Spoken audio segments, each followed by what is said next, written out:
is with the Green Party. Mr. Archie Parnell is representing the Democratic Party, and Mr. Josh Thornton is here for the American Party. And our candidates, where are they?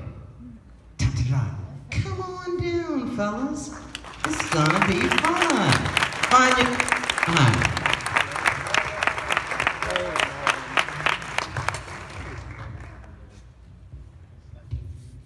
Now this is how we're gonna start, gentlemen. You will get 2 minutes. It'll be the most time you get tonight to answer a question. I want you to think very closely about what is it about you that you want to impart to these folks who have taken the time to come and hear from you. Not a commercial, not a campaign staffer, but specifically from you gentlemen. Somebody's missing a mic, aren't you? Because I got it. Okay. I'm gonna give you this one back. We will start with David Kumar with the Green Party. 2 minutes, Mr. Kumar. Hit it. Thank you so much. It's such an honor to be here tonight. I'm really very pleased that you all invited me to be here. So I'll give you a tutorial on how to say my last name. These guys have heard this many times, but I say it every time new. So my dad, who's actually over there this evening, he has a little joke to help you remember how to say my last name, our last name. He says, think hip mother, cool ma. As I said, it's not a very good joke, but it serves the purposes, right? Okay, right? So if you don't remember anything else, you'll know how to say my name. Okay. So I'm here representing the Green Party. So the Green Party is built on 4 pillars. The first is democracy from the bottom up. So that means local control of local communities, all the way through the states, all the way up to the federal government. Second is social justice, the idea that human beings are all equal and that we have to fight and work together to make this real in the world. Third is protecting the environment.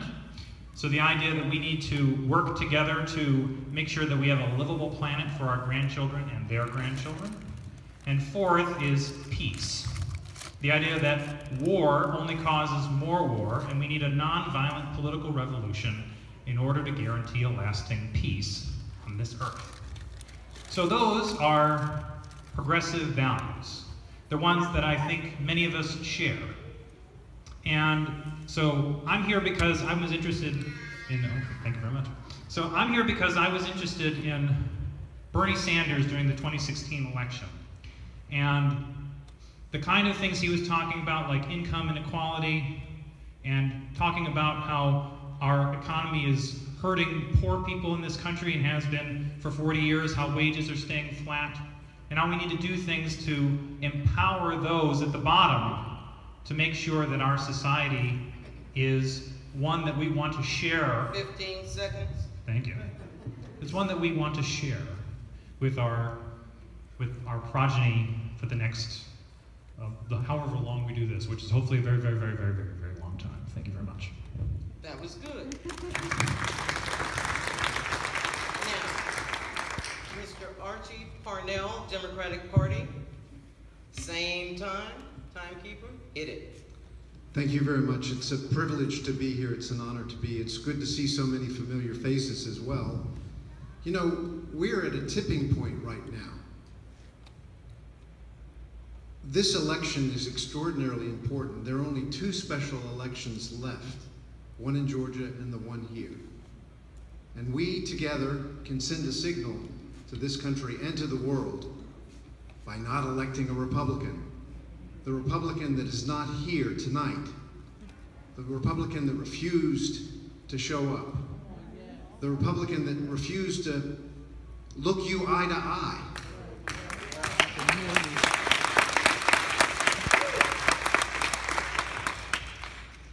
This election is the difference between we and special interest. If you think about our founding fathers, they talked about we the people. They didn't talk about special interest. But when you look at our opponent, our collective opponent, and the Democratic Party's opponent, the Republican, they are following special interest. They look after themselves. We are in this together. We can work together. We can make our lives better, but we have to get out and vote. All of our opinions count. They're important, but it is the votes that actually count. 30 seconds. And that's all I have. Thank you, ma'am. Well, that was pretty good. I got to move my mic up so I can keep up with you fellas. Now, ladies and gentlemen, Mr. Josh Thornton, American Party. Hello, thank you all for coming out. This is a pretty big turnout compared to last time, probably about twice as many people. But I'm Josh Thornton, and I'm running for this 5th district race as the American Party candidate. I am a husband, I am a father, and I'm also an educator. So I'm not a politician, never have been, never will be, all right? Actually, what I'm going to be is a public servant for you guys, all right? So I have been teaching for 19 years, and in order to teach for 19 years, you have to be able to listen to people, to find out what they need, okay? So that's what I'm going to do for this 5th district. I'm not going to come up here with a big, long agenda, right? That all these things that I think that I'm going to get done, right? Mick Mulvaney tried to do that 66 times. He tried to do that. You know how many times any of his legislation was passed? Zero. Thank you. Got somebody keeping score back there. So it's not all about what you're going to bring. It's all about listening to the people and making right decisions based on their needs. And that's what the American Party is able to do. Right? The American Party is going to mandate term limits. We have a strict 12-year term limit. They will not nominate me after 12 years. They also are very strict about transparency. Right? Anything that I receive through campaign contributions, I have to publish. It's on my website. You can look. My donors are listed by name on there. And the other thing that when we do get into office, we have to list anything that we are contributing to financially. 30 seconds. So the American Party is really the only party in this race that is able to produce a public servant. I will be able to listen. I will do what you want. And that's what I'm going to bring to Washington. Thank you. Now, gentlemen, this is how we're going to move forward. I have a lot of questions that the executive committee put together that they wanted to know and get some specific answers about whether it is something on a policy basis or something, for me, from your own moral character, telling us something about yourself and how you would answer this. These questions are not in any particular order. I'm going to alternate questions. It's going to kind of be like Miss America. Nobody's going to get the same question, but I expect an answer out of everybody. So this time, I'm going to start in the middle. Once again, we said 1.5 minutes for their responses. My timekeeper will signal. I'll let you know, and you'll all know how much time they have left. So listen closely to what it is that they're answering. This first question, I want all 3 of you to listen. Some say one way to improve public education without spending more money is to cut the bureaucracy and the red tape that makes it difficult for principals and teachers to do their jobs. If you agree with this, how would you propose getting it done? The question again is, some say that one way to improve public education without spending more money is to simply cut the bureaucracy and the red tape that makes it difficult for the principals and the teachers to simply do their jobs. If you agree with this, how would you propose getting it done? And let me start off with Mr. Archie Parnell, Democratic Party. Well, there's a tremendous difference between the Democratic Party and the Republican Party on this particular issue. I think the Department of Education does a good job. It does a very necessary function. It is something that really is something that we need in this country. We need that sort of department. The Republicans, on the other hand, talk about cutting it. I do not agree with that. You know, we need to have programs. We need to continue with the Pell Grants. We need to continue supporting our students. We need to have good teachers. We all look back on our lives and remember the teacher that has encouraged us, that has actually motivated us, and we cannot do away with teachers. I mean, teachers are something that we obviously very much need. And so, to answer your specific question about cutting bureaucracy, I don't think that that's something that's a good idea. I think we need to streamline things. I disagree with vouchers. I think that that's taking public funds and putting it in the hands of corporations that make money out of education. But obviously, we need to continue the programs of the Department of Education. Thank you. Now, to make this interesting, because I'm looking at all of our candidates, you look like you're itching to answer something. So go ahead, Mr. Thornton, with the American Party. You wanted to respond about education? Yes, please. So I don't think that we need to end or cut spending. I think we need to spend smarter, right? So my idea about this is, let's invest in teachers. Let's invest in training teachers to become better teachers. That way, if you train one and you get one great teacher, all of a sudden you create 30 great students. That's a great ratio. A math teacher, 30 to 1 is a great ratio. You know what else is that ratio? Mr. Parnell's income that he made last year to a starting teacher's salary, 30 to 1. All right? So I think we need to invest in more teacher training. We need to have an emphasis on special needs students, right? So teachers can better serve and accommodate students with special needs. And I think that we also need to invest more in vocational training. We can't expect kids to be college students, every single one of them. 30 seconds. So we need to give them skills. We need to train them in jobs that will be future jobs coming up. We need to teach them to code. We need to teach them to build. And those are the things that we're going to do to create future employees that are going to be productive. Mr. Kamal with the Green Party, would you like to respond to the question about education? Yes, please.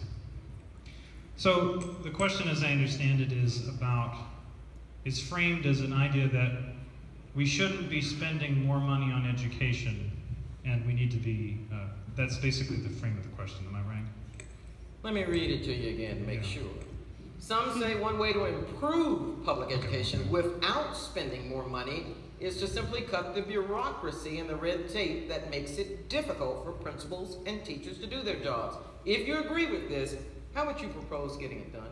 Okay. So the frame of this question is that bureaucracy is bad and that we shouldn't spend more money on education.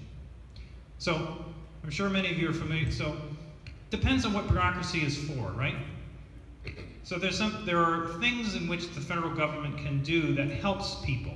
The one example that comes to the top of my mind, and I've been thinking about this as the campaign is moving on when we were talking with all of those Republicans that were happening. There were 7 of them, if you remember. That one of them was talking about ending federal education mandates. So, and I always have thought in my head, is Brown versus the Board of Education a federal education mandate? So that's an example, Brown versus the Board of Education is an example of our government, in the name of us, 30 seconds. Guaranteeing that we will do things in order to make sure that we have equal access to things that we all need, like education. I think we need to invest in education and not take our money and use it for charter schools or vouchers. So, anyway, bureaucracy can be helpful, but sometimes we need to, is it in the name of us? That's the question. Time. Thank you. Next question up. Do you believe health care is a right or a privilege? And based on your answer, what do you believe to be the appropriate role of government in supporting the health of its citizenry? Again, do you believe health care is a right or a privilege? And based on your answer, what do you believe to be the appropriate role of government in supporting the health of its citizenry? Mr. Thornton, go. Yes. Healthcare is a right. And I believe that the role of the government, you know, it's a tricky question. The way that I approach healthcare is this. It has to be 3 things. It has to be affordable, it has to be efficient, and it has to be available. don't really care what that has to be the end result. I don't care what the vehicle to get us there is, as long as it's affordable, it's efficient, and it's available. Okay? So when you hear Mr. Coma, he'll talk about Medicare for all. Okay? And if it's those three things, I'll support that. You'll hear Ralph Norman, he'll talk the other way, right? He'll say that it's all about competition and it's all about free market. Hey, if it is affordable and efficient and available, I'll support that. Those are the three things that we're going to stick to. We are not going to dictate how we get there. If Medicare for all can fix the efficiency part, that's the biggest complaint you hear about from Canada or other places that have a Medicare for all or a single payer. You hear that you have to wait a long time. If we can fix that in America, by all means, we should have Medicare for all. If we can fix what we currently have right now and make it more affordable, I see nothing wrong with Obamacare. Right now, the only problem with it is it costs us too much money. Time. Next, Mr. Parnell. Thank you. There are many stark differences between the candidate that did not show up tonight and myself. He, for one, would want to repeal Obamacare completely. Throw it out. Throw the baby out with the bathwater. Just let it go. And that's wrong. I mean, he would also like to bring us back to the time when pre-existing conditions actually increased the cost of your health insurance. He'd punt that to the states. He says he supports the Republican Health Care Act that was passed recently. That's also wrong. Look what South Carolina has done with the Medicaid expansion. If you think what's going to happen with the health care, with the pre-existing conditions point, that's wrong. Obviously, very stark difference. Our view is that we need to fix Obamacare. Just like anything, nothing is perfect in the beginning. It needs to be improved. I believe that health care is a right for all. It is not simply a privilege for the rich. 1 minute.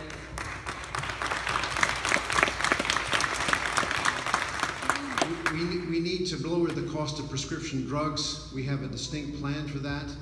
You can import this shirt, but we should be able to import FDA-approved drugs that are safely manufactured from outside the United States as well.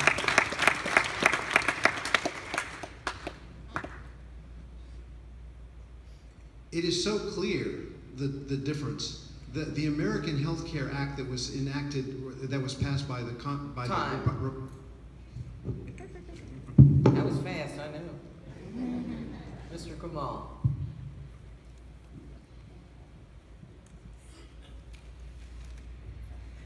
Things like healthcare are about standing on principle.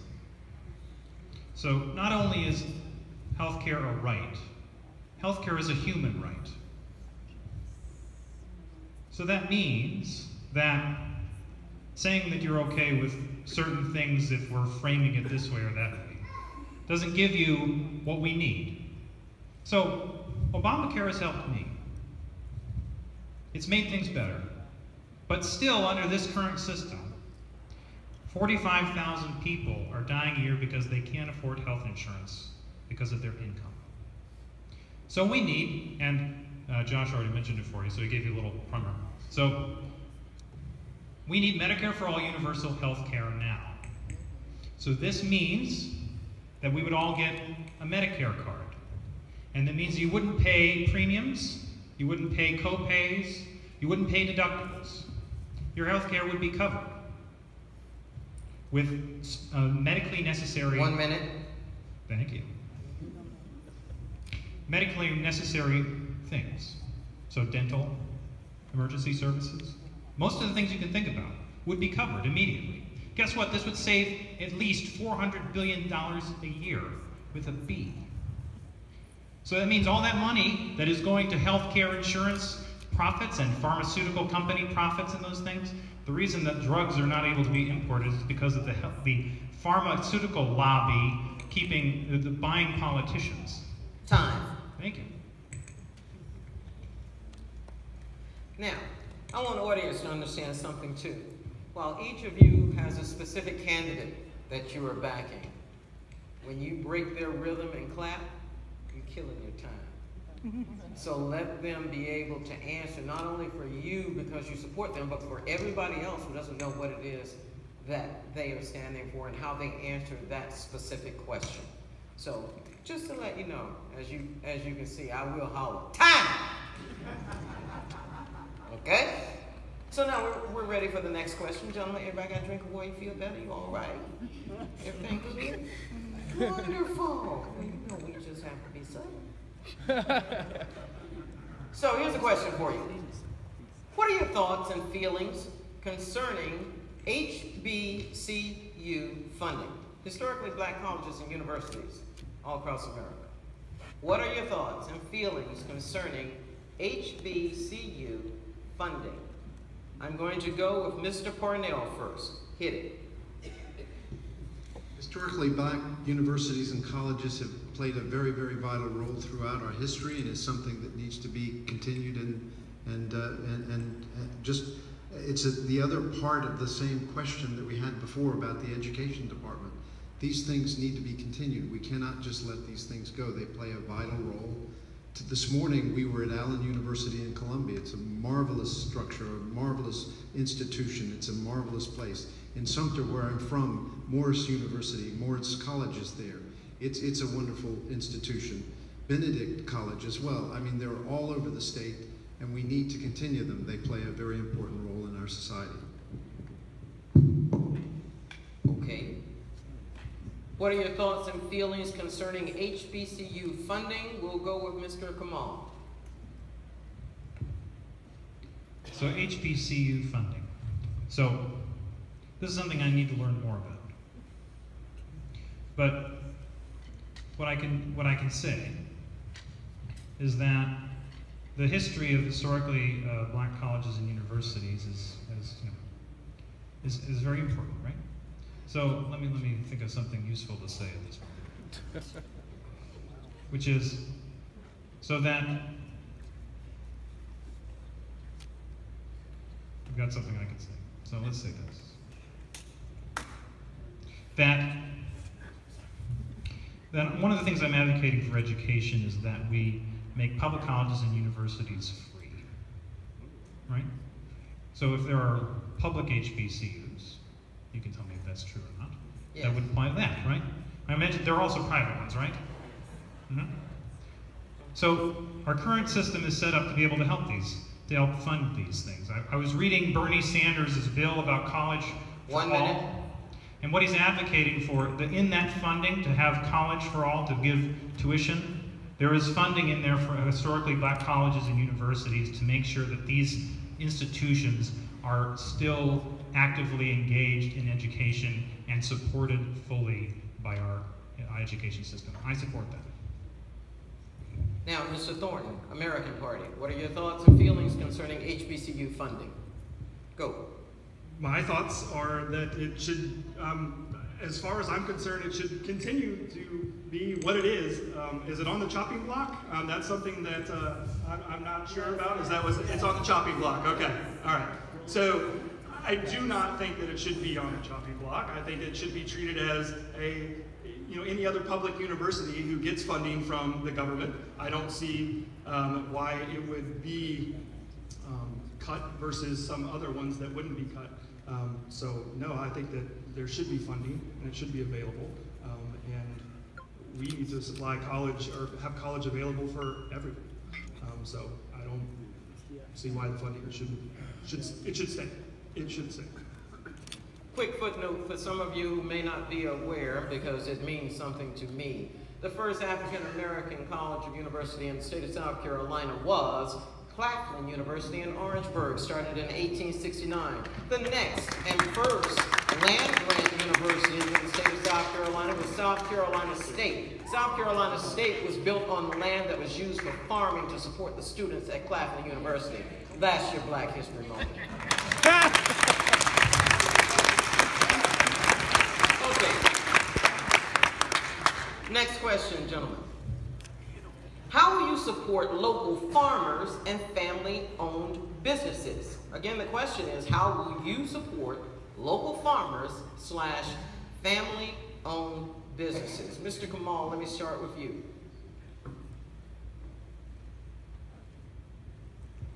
Supporting farmers and family-owned businesses. As I said earlier tonight, that we advocate for local control of local communities, democracy from the bottom up. This doesn't just mean the way our government is organized. It means that we want to inject democratic things all throughout our society to make sure that our societies are more equal and there's more access to everything for everyone, so that we get to decide what happens in the very large places, right? So this means that local farmers and local small businesses are things that we want to help and work for. So I was in the Chester County Historical Society, and there's a photo on the wall of a farmers cooperative from the 1950s in Chester, and a black farmers cooperative. So that's the kind of thing that I can get behind. Cooperatives are one of the great ways for us to organize ourselves when the people at the top are not letting the money trickle down to all the rest of us, right? We come together and we do things with each other to make sure that we can use our money in ways to make sure that we actually have things and food and all that sort of stuff. So I support local farmers and small businesses in that means. Thank you. How will you support local farmers and family-owned businesses, Mr. Thornton? Well, I think that one of the big problems we have here in South Carolina with the farmers is who can they hire and who they can't hire. And that we have some guest worker programs, and then we take those away or we don't. So I think that we need to fix that and decide on whether we're going to allow visas to be issued to immigrants who are coming to work for seasonal or do those things, and and make that available to farmers. In small businesses or family-owned businesses, I really think that it's a matter of healthcare. Because a lot of small businesses can't afford to pay for the health care for their employees. So I think that if we can find a way to make healthcare more affordable, then they'll be able to then pay their employees better and offer those services. And I think that's the way to really help small businesses or family-owned businesses. But I think we should support our local farmers. I love the idea that when you have a restaurant, I love restaurants. Mr. Parnell, how will you support local farmers and family-owned businesses? Thank you. It's kind of abrupt, the ending of some of these questions, but in any event, a couple things. One, I think federal block grants have been very, very effective in terms of encouraging minority-owned businesses, and those federal block grants have, under the latest budget, been proposed to be cut. And that's an example of a stark difference between yet another stark difference between the Republican opponent, who is not here today, who would not look you in the eye, and the Democratic Party, and in my view. Mayor Doug Eccles actually called me the other day to talk about constituent service and the fact that John Spratt, when he was a congressman, would help him navigate the corridors in Washington, D.C.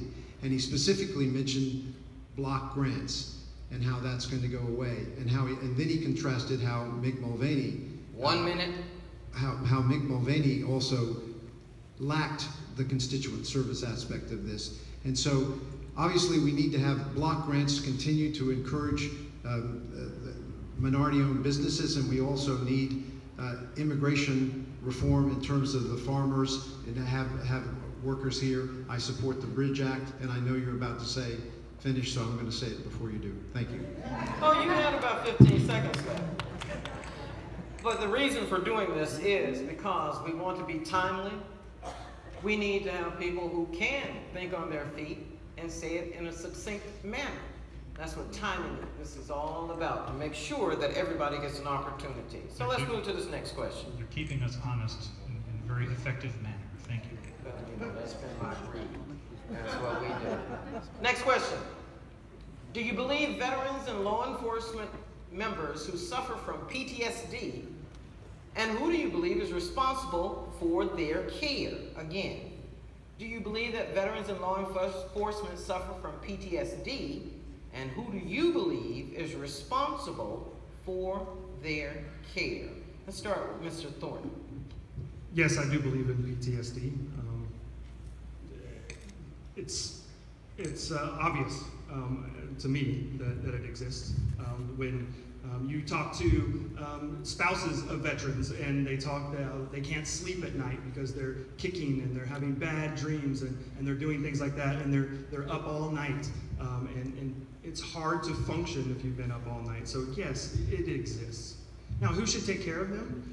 Veteran-wise, we do need to, I don't know about fix the VA, but we need to make it more efficient for them and give them more options. Because if they live too far away, then yes, they can go to their local doctor, but sometimes I think that they should be able to go to their doctor even if the VA is close enough or within range.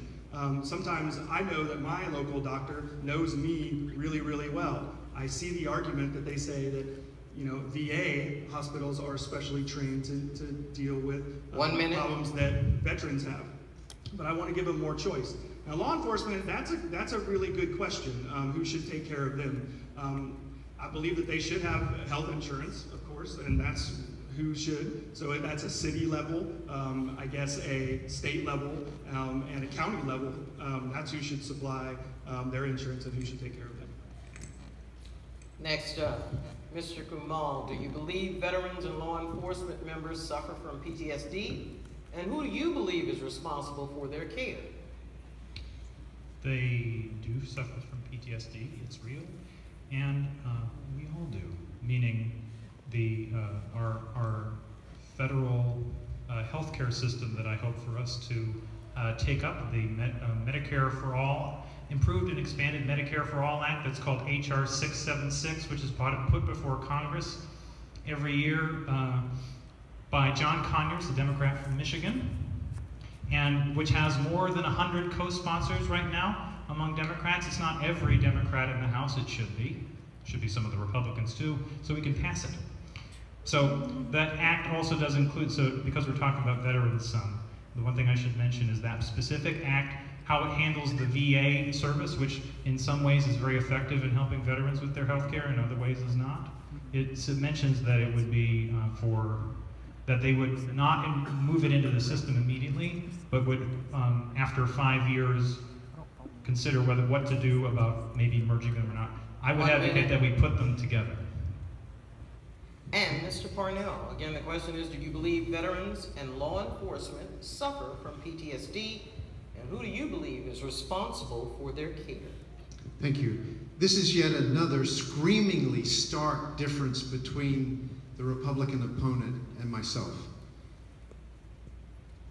Ralph Norman has been filmed on the State House talking about how you could simply gnaw on a table and post-traumatic stress disorder could be shown. It's an absurdity what he was talking about. I've had the privilege of talking with the sheriff of Newberry County who recounted a story of two of his officers. One of them was shot. The other officer returned fire. He killed the criminal and then suffered post-traumatic stress thereafter. His life is now over because he was unable to get treatment for that.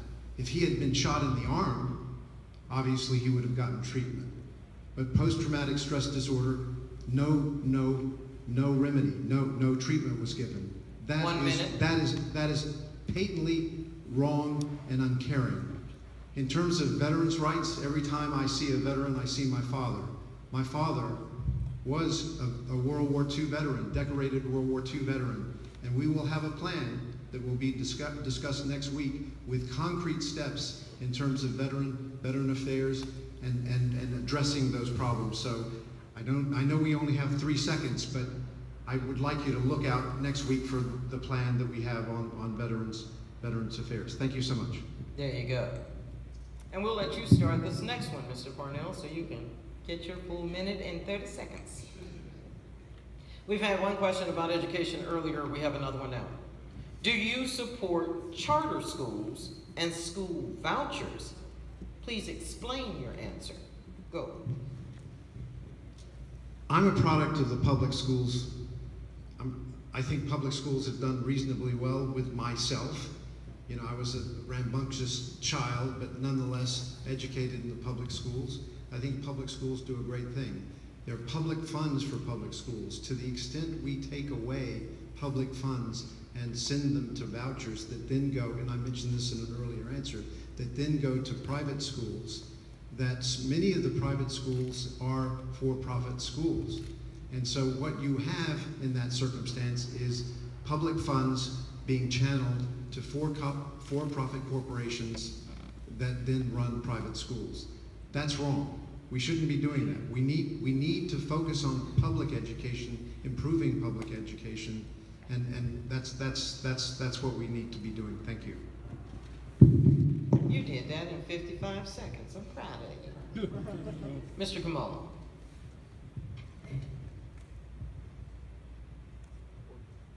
So I believe that public education is a public good and we should fund it that way. So I also believe that education is a human right. And I think the way we best guarantee that human right is by making sure that public education funding only goes to public schools.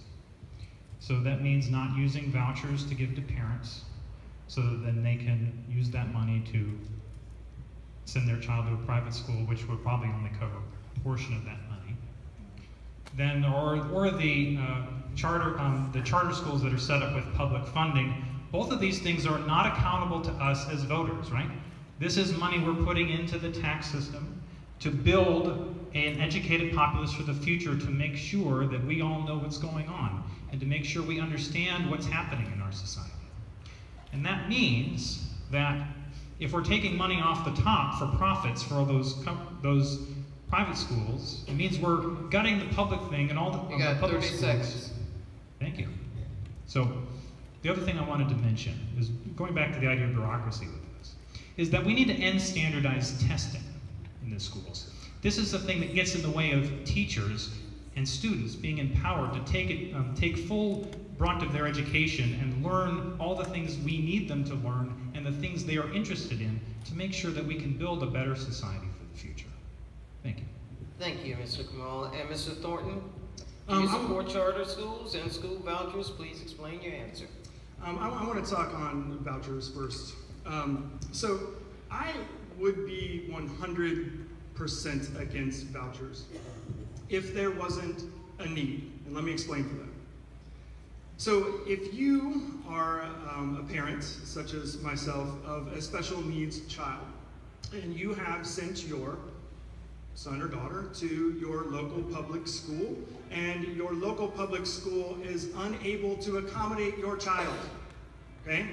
And it happens. I've seen it. I've lived it.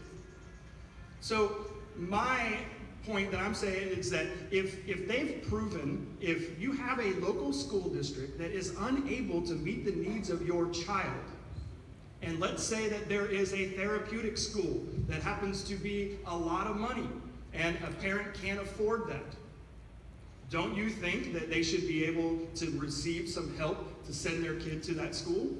I do, all right? Because I've lived it, I've seen it, I've experienced 30 seconds. it. Now, on charter schools, I don't have a problem with charter schools. If somebody wants to do that, it is hard to start a charter school.